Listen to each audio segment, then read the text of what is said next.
Hello, coffee with Tigger here. So here's the coffee bit. Forgive me again. There's a lot of sensory stuff going on here. It's not just the coffee. Now the smell of coffee fills me with delight. Um, but it's the whole thing now, which I find fascinating. So I'm kind of a quick eater, which I know is really bad for me. When it comes to coffee, I'll take my time. I just enjoy the whole experience. So there's the smell, there's the taste, but you know what else there is? There's the cup or the mug. If that doesn't weigh right, that can destroy my whole coffee experience. So for me, it's not just what particular brand of coffee might be in there, and there are some I don't like. I am very fussy. You might have seen from the first video I did that there's a coffee grinder there and a coffee machine, and I've got 4 or 5 different coffee machines, so different ways of making coffee in my home, which I adore. But it's also the mug. It's also the shape. It's also the handle. The whole thing to me is a rich, gorgeous, sensory, and incredibly important experience. So that's why it's coffee with Tigger. So today, two books that I like, and two books that changed my way of thinking. So book number one, Neurotribes. It's 2015, I think, if memory serves. Let me just check that to be sure. Yep, 2015. Steve Silberman, who I follow on Facebook. He does some interesting stuff. Freelance reporter, originally did an article, I think, for the New Yorker, and then extrapolated that article into this book. So this book is big. It's got a lot of long words in it. I had to Google a few of them. But it's interesting because it gives a history. Now, when I first read this, I didn't know that history. I'd been working and part of the autism world for decades, but I never really researched any further than what was handed to me on a plate, so to speak. So this is one of the first books I read that made me question what I'd been taught before. Already when this book came out, I was thinking I didn't agree with certain aspects of what I was hearing from the professional aspect of the world of autism.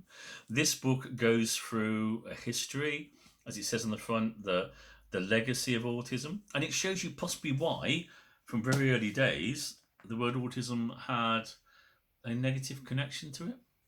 I mean, it's now 2015. As you open the first bit, there's a picture there of Hans Asperger, and a lot has changed, as we know, about him as well. So there might be some bits in it that are now slightly out of date.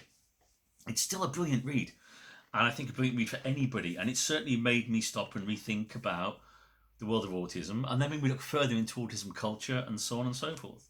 There's a lot in here to digest. It's interesting.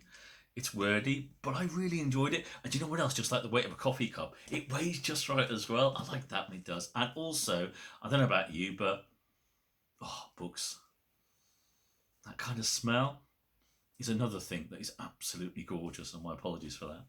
So, Neurotribes, also have to say, forwarded by Oliver Sacks, a personal hero of mine. All his books, autobiographies, and everything. I love his work too, but there might be some of his books coming out at some point that I'll review. So it's a history. It made me think about the world of autism and why so many people kind of attach the medical model to it rather than anything else. Now, the other book I'm looking at is by Dr. Luke BEARDON, who I've been lucky enough to have met a couple of times. It's called Autism and Asperger's Syndrome in Children. There's two of them. The Autism and Asperger's Syndrome in Adults I've lent to somebody, so I haven't got it.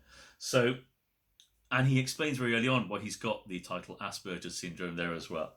So Dr. Luke Bairden, again, I think this is several years old, about 4, I think, 2016, if memory serves. I like his stuff because it makes you think. Actually, 2019, my apologies. I read some other stuff online. It makes you think about, to me, autism culture. Again, very recently, over a number of years, I've become to re-educate myself and had people re-educate me about autism culture and how people always perceive, oh, my son's autistic. Oh, I'm so sorry for you. Well, hang on a minute. Why that negative connotation straight away? Why that connection with negativity? This book explains why to a certain degree. And then this carries it on a little bit further, as does the associate title of Autism and Asperger's Syndrome in Adults. I just like what he writes. I like what he writes because he stops you in your tracks and goes, hang on a minute, you know, it isn't what you think. There's an awful lot to do with the environment. with the culture we're in.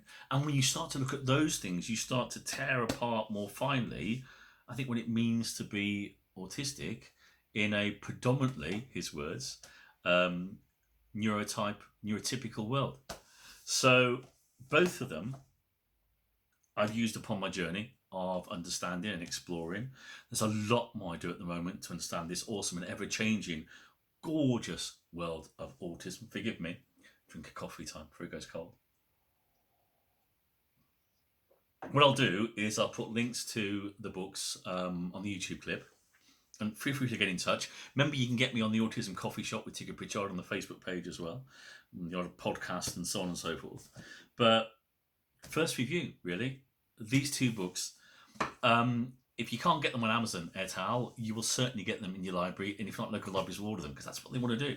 They are brilliant reads, and they both certainly had effect upon my psyche with regards to my exploration and understanding of the current and ever-changing world of autism and its perception and the gorgeous rise and understanding of autism culture and autism rights and advocacy. So thank you for that. With my final sip of coffee.